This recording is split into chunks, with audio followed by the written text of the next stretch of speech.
At this point, I would like to invite Nina Maršálek to please present the Solanterns Initiative. Good morning, or almost afternoon. My name is Nina Maršálek. I'm the CEO of the Solanterns Initiative, based in Nairobi, Kenya.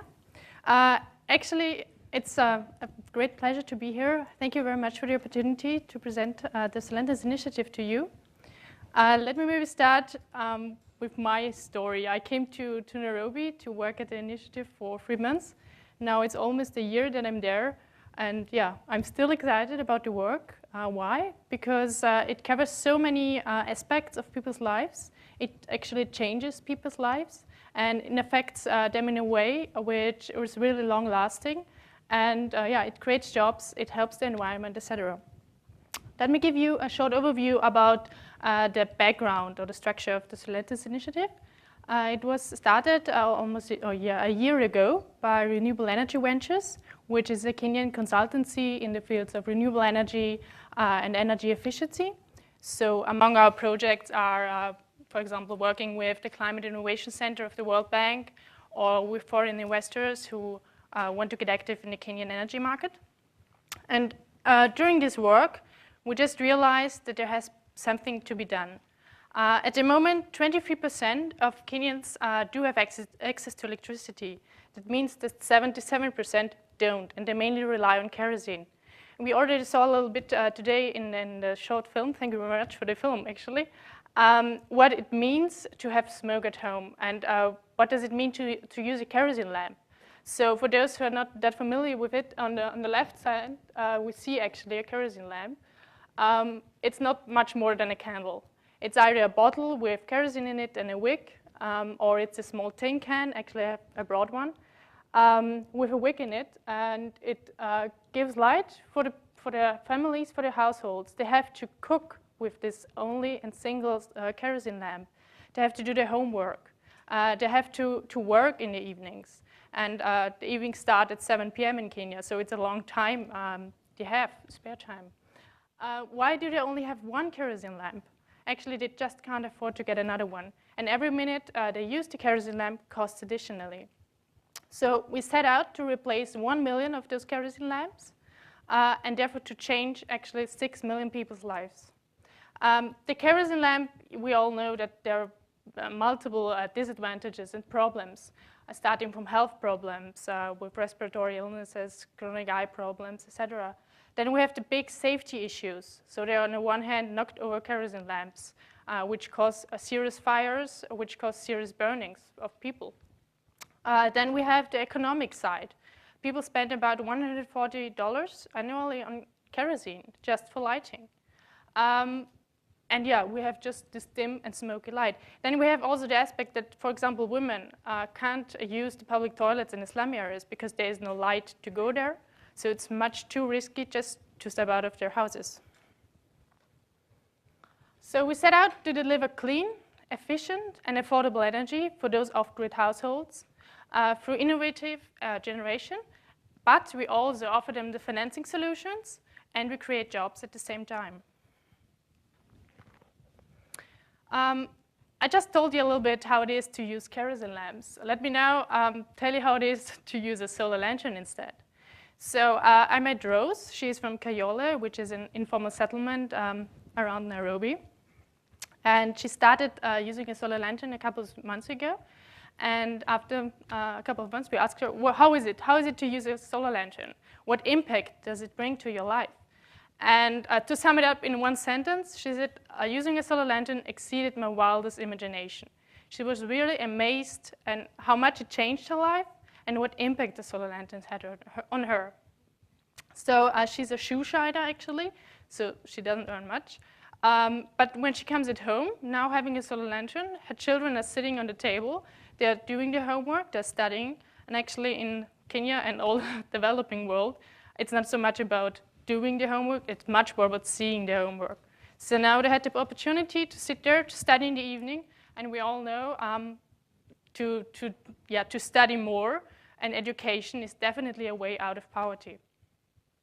She also doesn't have to worry anymore about burnings, about causing fires, such things, and the safety has increased much and a lot after using solar lanterns. So to sum it up, it's not only about better light, it's about better health, it's about environmental protection. And the question is, Rose is a shoe shiner, so where does she get the money to have the solar lanterns? Actually, in Kayola, there is a micro-entrepreneur, and this micro-entrepreneur rents the lanterns out to the people in his community. So Rose is paying 30 shillings every night and can use the lantern. The next day, the micro-entrepreneur comes, takes the lantern, charges it, she gets it in the evening again, and pays the same amount she would have paid for kerosene before. By this, it's possible for even low-income households to have access to solar lanterns and to get the benefits from using them. So there's not only Rose, there are already quite a bunch of people who are using the solar lanterns. So we went out and looked, what are their impacts? So we conducted this survey earlier this year, and the findings have been amazing. For example, people extended the days for 2 hours. What does it mean for people to have 2 more hours per day? It means on the one hand that children are able to study more. On the other hand, it means that people are able to work in the evenings. So there's a big economic benefit out of it. Shops, small street vendors, are able to have the shops open in the evenings. So when people are walking home from work, they could do their shopping, and their small vendor got additional money. As I just mentioned a little bit, the school performance of the students improved a lot. Even 96% of the parents stated that the school performance of the children just improved after starting using solar lanterns. Then we have the indoor air quality. It was mentioned today already. So 85% of the people rated the indoor air quality as fresh after they starting using solar lanterns. Of course, they still use the cook stove, but the solar lanterns had a major impact already. Then we had the health aspect. So the eye problems have been eliminated totally. The respiratory illnesses, the coughing, had been decreasing a lot.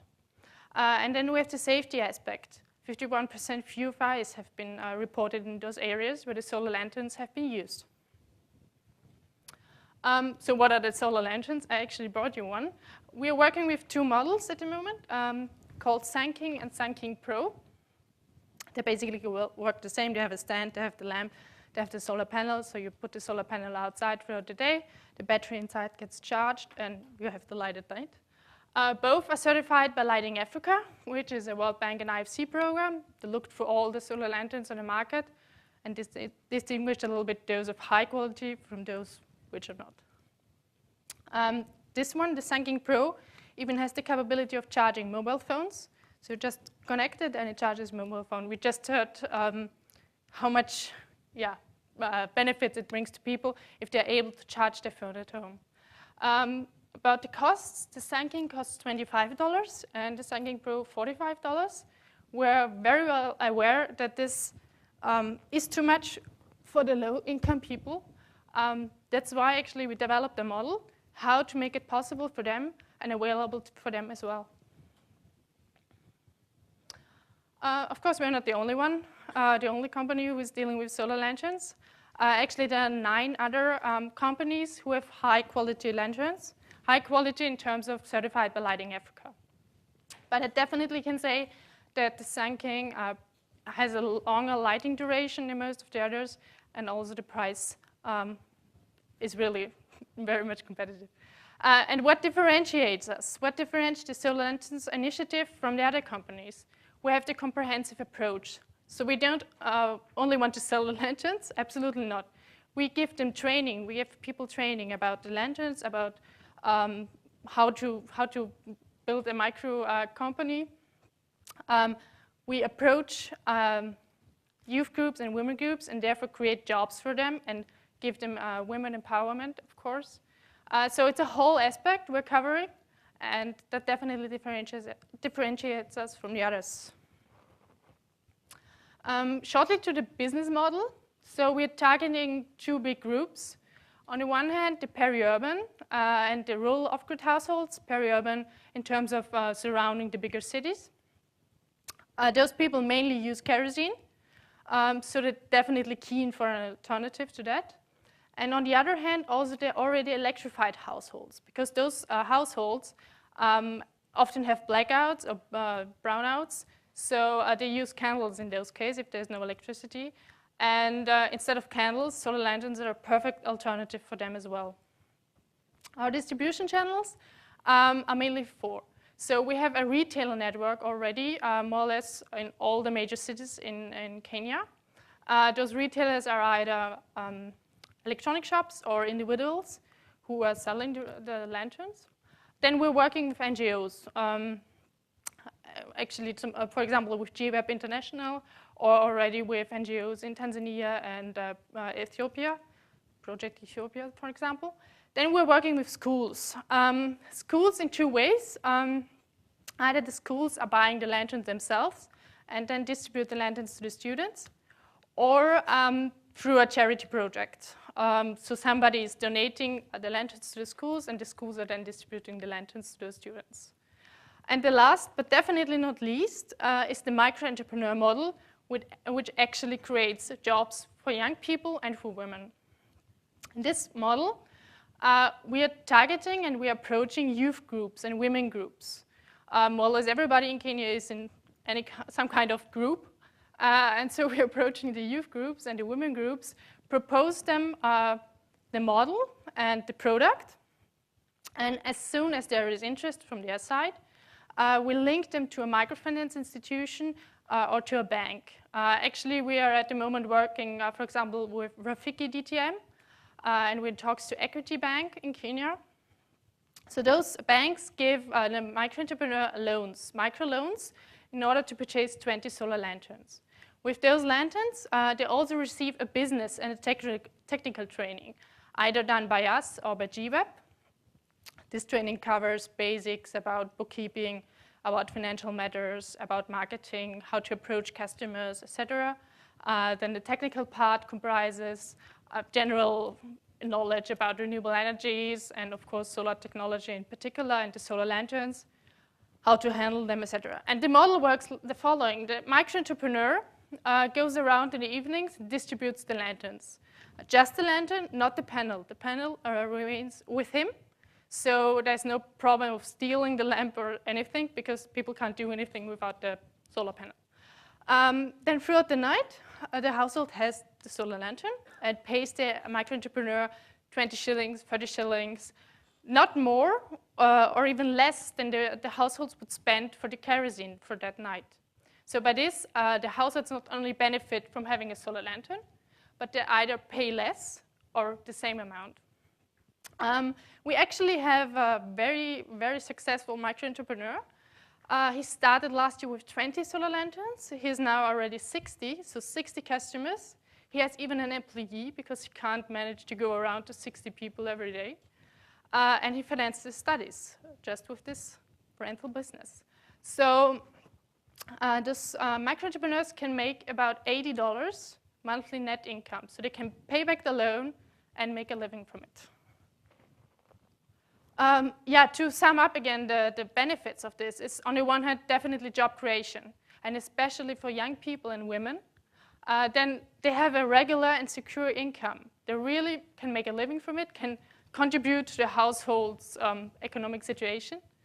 And the low-income households have access to the solar lanterns. It actually makes them available for them because they don't have to spend more than they would have to spend anyway for kerosene. We are convinced that this is a great thing, and it actually works, and we definitely want to scale it up. So for this, we would, on the one hand, need investment for stock and for additional staff to get the message out to the people and to approach more people. But also funding for example, school projects. So that someone is giving a school the money for 30 lanterns, they then can distribute to the students. Then another possibility is sponsoring of micro-entrepreneurs to sponsor their initial amount of lanterns and their training. And then, which is in the back of our minds, is actually an African production, because this would make the whole thing much more sustainable and complete. So to produce the lanterns in Africa itself. Then we're definitely looking for partnerships partnerships on the one hand with NGOs who are working in this field, and there are a wide range of fields which the Solanterns Initiative covers, but also with companies who could include the Solanterns Initiative in their CSR programs, and therefore, scale it up. So we're convinced that the Solanterns Initiative combines a high-quality product with a very good model, which makes the lanterns accessible also for low-income households. And I hope we can light up Africa together. Thanks a lot.